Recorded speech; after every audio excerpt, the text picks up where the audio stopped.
Hello, I'm Dr. Aarti Mani. I'm Senior IVF Consultant at Baby Science IVF Clinics, Lajpat Nahar and Gurgaon. In this video, I'll explain you IVF in step by step. There are very important 6 steps. The first step is evaluation of both the partners. That involves basic blood tests for both male and the female partner, a semen analysis and ultrasound for the female partner. The second step is ovarian stimulation. In this involves injection for the female partner. This goes for around 10 days. This helps in the growth of the egg. In between, we do the ultrasound to assess the egg growth. Next step is egg retrieval and sperm collection.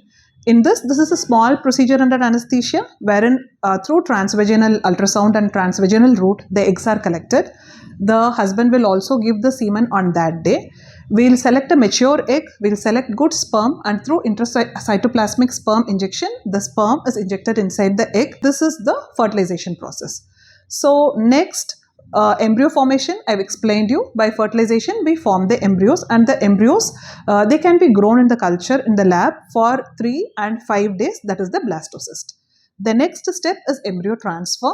In this embryo transfer, the embryos are transferred back into the uterus of the female partner.